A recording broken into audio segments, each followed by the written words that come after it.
1번 문제는 좀 쉬운 문제죠. 연역법과 귀납법에 대한 이야기인데 다음 가로 안에 알맞은 것은 입니다. 과학적인 연구를 함에 있어서 가로 이론으로부터 시작할 수도 있고 관찰로부터 시작할 수도 있습니다. 우리가 보통 이론으로 시작하는 것을 무엇이라 하냐? 연역법이라 이렇게 말하고 그 다음에 관찰로부터 시작하는 것을 귀납법이다 이렇게 이야기합니다. 좀 더 구체적인 게 뒤에 나오는데 연역적 연구 방법은 이론으로부터 시작을 하죠. 그래서 이론에 의해서 선행 연구에 의해서 가설을 설정합니다. 연역법이 이렇게 가는 거예요. 그래서 여기에 가설이란 단어가 들어가야 됩니다. 가설을 설정하고 이를 검증하기 위해 관찰하는 접근이다 라고 있어요. 아, 검증하구나 이렇게 정리하시면 돼요. 자, 그리고 관찰로부터 시작한다 라고 했는데요. 관찰로부터 시작하는 것은 뒤에서 제 앞에서 말씀드린 대로 귀납법이라는 단어가 들어와 있습니다. 자, 관찰로 시작을 하죠. 자, 그리고 나서 이론을 수립한다 라고 했습니다. 그러면 여기에 뭐가 있을까요? 일반화가 있어야 되죠. 관찰로 인해서 이런 일반화 작업을 거치고 이론으로 이제 도출되는 거니까 그래서 우리가 경험적 일반화라는 단어가 여기에 들어갑니다. 자, 경험적 일반화를 거쳐서 그 다음에 이론을 도출해내는 것이 귀납법이다. 자, 여기에 바로 연역적 연구 방법이고 그 다음에 이게 바로 귀납적 연구 방법이다. 이렇게 정리할 수 있겠습니다. 그래서 가로 안에 들어갈 것은 이거 두 개죠. 가설이라고 하는 단어와 경험적 일반화라고 하는 이 두 개의 단어가 들어가야 됩니다. 자, 정리가 됐습니다. 답은 4번입니다. 자, 2번 확률에 대한 이야기입니다. 2번 문제 별표 쳐주시고요. 확률에 대한 설명으로 틀린 것은 입니다. 자, 첫 번째는 상호 배타적이라는 말이 들어가 있네요. 우리가 2020년도 10번 기출문제에서 이거 풀어본 것 같습니다. 똑같은 문제는 아니에요. 2020년에 10번 문제 참고하시라고 써드린 겁니다. 그 다음에 두 번째는 여기 보면 곱한 것과 같다라고 해요. 이것을 우리가 곱사건이다 이렇게 이야기합니다. 자, 그 다음에 세 번째는 결합 확률이란 게 나와 있네요.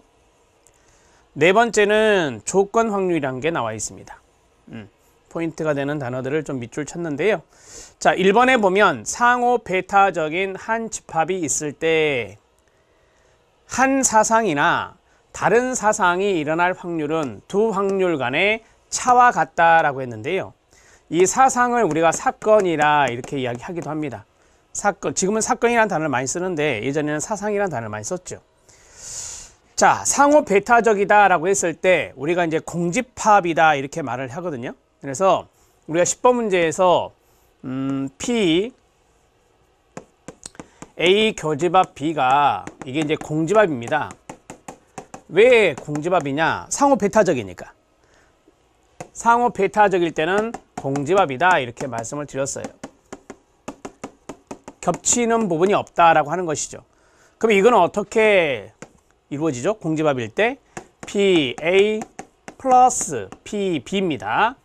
PA 플러스 PB. 그러면 차가 아니라 뭐죠? 합이네요. 합과 같다 이렇게 정리할 수 있습니다. 그래서 한 사상이나 다른 사상이 일어날 확률은 두 확률 간의 합과 같다라고 해야 됩니다. 이렇게 정리할 수 있어요. 좀 더 와닿게 말씀을 드리면 A, B 두 가지를 말했습니다. 그러면 A를 우리가 1, 3, 5라 하고 B를 우리가 2, 4, 6이라 합시다. 두 가지의 교집합은 있어요? 없습니다. 공집합입니다. 배타적이죠. 서로 다른 것이 있기 때문에. 그러면 한 사상이나 다른 사상이 일어날 확률은 어떻게 됩니까? 다 더하면 됩니다. 그래서 1, 2, 3, 4, 5, 6 이렇게 해서 두 집합의 합과 같다. 이것을 우리가 합사건이라 합니다. 이렇게 정리할 수 있죠. 그러니까 두 확률 간의 차가 아니라 두 확률 간의 합과 같다라고 이야기해야 됩니다. 사례도 들어드렸고 2020년에 10번 문제에 해당되는 것을 다시 한 번 더 거론해 드렸습니다. 1번 지문이 틀렸습니다. 2번 지문은 둘 이상의 독립적인 사상들이 우리가 같이 일어나는 것을 뭐라 하느냐? 바로 동시에 일어난다라고 해요. 동시에 일어날 확률을 같이 일어날 확률 이렇게 이야기했는데요. 이 각 사상들의 확률을 곱한 것과 같다라고 합니다. 그래서 곱사건이다라고 하거든요. 그래서 우리가 여기 A, B가 나왔으니까 A와 B가 동시에 같이 일어날, 동시에 나타날 확률은 이퀄 곱사건이다. 두 가지를 곱한다 이렇게 정리하시면 됩니다. 개념입니다. 자, 그 다음에 이제 결합 확률이 있는데 이 결합 확률이 여기 있는 2번과 연관성이 있다라고 보시면 됩니다. 우리가 이제 A, N, B를 결합이라고 하죠. A, N, B를 결합이라 하는데 P, A, N, B 이걸 결합이라 합니다. 만약에 A와 B가 2, 3변수일 때 이게 범주형으로 나누어지는 분류가 되는 2, 3변수일 때 이것을 곱으로 할 때는 어떻게 하냐? PA 곱하기 PB 합사건이 아니라 곱사건입니다. 자, 여기 보시면 둘 혹은 그 이상의 사상이 같이라고 했어요. 여기에 보면 같이 나타날 확률이 있잖아요. 그래서 같이 일어날 확률을 우리가 또 결합 확률이라고도 합니다. 결합 확률을 A와 B가 2, 3변수일 때 그걸 수식으로 쓸 때 이렇게 씁니다. 따라서 이퀄 결합 확률은 2번에 있는 같이 일어날 확률이니까 이것은 곱사건과 연관성이 있다. 이렇게 보시면 되죠. 이걸 곱하기라 하잖아요. 이 점이 곱하기 표시입니다. PA 곱하기 PB 이걸 결합 확률에 해당되는 것이다. 이렇게 보시면 되겠습니다. 그러니까 결합이라고 해서 합사건으로 하시면 안 돼요. 이건 같이 일어날 확률이니까 이거는 곱사건으로 정리하셔야 됩니다. 자, 조건 확률은 그대로 이해하시면 되는데요. 조건 확률은 어떠한 조건 하에서 일어나는 거거든요. 그래서 다른 사상이 일어난 조건 하에서 어떤 사상이 일어날 확률을 우리가 조건 확률이다 이렇게 말하는 것이에요. 자, A 여기다 A를 두면 다른 사건이 바로 A라고 한다면 A가 일어난 조건 하에서 자, B가 일어날 확률을 이야기한다면 이것을 우리가 조건 확률이다 이렇게 이야기합니다. 자, 힌트는 여기 있어요. 조건이라는 단어가 힌트가 된다라고 보시면 됩니다. 어떤 조건 하에서 나타나는 것이 조건 확률이다 라고 보시면 되고 두 가지가 동시에 일어나는 것을 결합 확률이다 라고 이해하시면 되겠습니다. 답은 1번입니다. 2번 문제는 2020년에 나왔던 10번 문제보다는 조금 더 어려운 문제가 되겠습니다. 그래서 문제 체크했습니다. 자, 2번 문제까지 정리했는데 1번 문제에 실력 따지기가 있었죠. 제가 이거는 그냥 건너뛰었는데 앞에서 설명을 좀 해드렸기 때문에 건너뛰었는데 간단하게 좀 보겠습니다. 거기 실력 따지기 1번 문제 실력 따지기에 보면 연역법의 사례가 나옵니다. 이거 많이 아시죠? 모든 사람은 죽습니까? 네, 이게 바로 이론입니다. 그런데 소크라테스는 사람이다. 그리고 따라서 소크라테스는 죽는다. 이거를 우리가 3단 논법, 연역적인 방법의 대표적인 3단 논법이라고 합니다. 귀납적인 방법은 여러 구체적인 자료로부터 보편적인 원리를 찾는데요. 이런 겁니다. 소크라테스도 죽고, 석가도 죽고, 공자도 죽고, 책에 많이 나오는 거잖아요. 자, 그래서 사람은 죽구나. 이게 바로 이제 귀납적인 방법이에요. 그래서 여러 구체적인 사례를 모아서 이것을 경험적으로 일반화를 시킨 다음에 그래서 모든 사람은 죽구나. 이런 이제 귀납법이 된다. 이렇게 보시면 되겠습니다. 이해되셨죠? 자, 이제 3번 문제 들어가면 됩니다. 3번 문제는 유사, 실험, 설계, 동의어가 준, 실험, 설계. 자, 여기에 구분되는 순수, 실험, 설계. 순수 실험 설계를 참 진짜를 써서 진 실험 설계 이렇게 이야기하거든요.